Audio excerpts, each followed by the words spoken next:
La Bible en un an. Exode chapitre 13 verset 17 à Exode chapitre 15 verset 18. Psaume 26. Proverbe 6, 16 à 19. Lecture du 1er février. Un jour nouveau.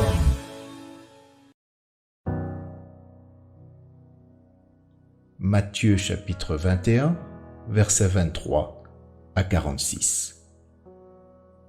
Jésus se rendit dans le temple, et pendant qu'il enseignait, les principaux sacrificateurs et les anciens du peuple vinrent lui dire : « Par quelle autorité fais-tu ces choses ?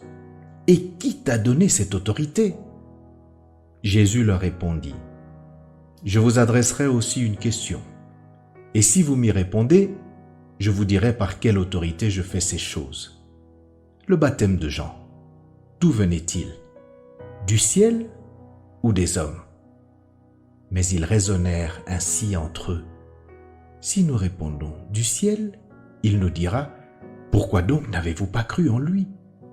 Et si nous répondons des hommes, nous avons à craindre la foule, car tous tiennent Jean pour un prophète. Alors ils répondirent à Jésus : nous ne savons. Et il leur dit à son tour : moi non plus, je ne vous dirai pas par quelle autorité je fais ces choses. Que vous en semble ? Un homme avait 2 fils, et s'adressant au premier, il dit : mon enfant, va travailler aujourd'hui dans ma vigne. Il répondit : je ne veux pas. Ensuite il se repentit, et il alla. S'adressant à l'autre, il dit la même chose. Et ce fils répondit : je veux bien, Seigneur. Et il n'alla pas. Lequel des 2 a fait la volonté du Père ? Ils répondirent : le premier. Et Jésus leur dit : je vous le dis en vérité, les publicains et les prostituées vous devanceront dans le royaume de Dieu. Car Jean est venu à vous dans la voie de la justice, et vous n'avez pas cru en lui. Mais les publicains et les prostituées ont cru en lui.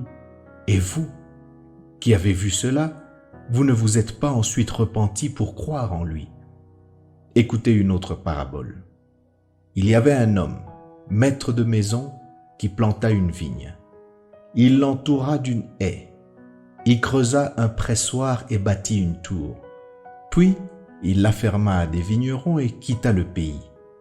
Lorsque le temps de la récolte fut arrivé, il envoya ses serviteurs vers les vignerons pour recevoir le produit de sa vigne. Les vignerons, s'étant saisis de ses serviteurs, battirent l'un, tuèrent l'autre et lapidèrent le troisième. Il envoya encore d'autres serviteurs, en plus grand nombre que les premiers, et les vignerons les traitèrent de la même manière. Enfin, il envoya vers eux son fils, en disant : « Ils auront du respect pour mon fils. » Mais quand les vignerons virent le fils, ils dirent entre eux : « Voici l'héritier.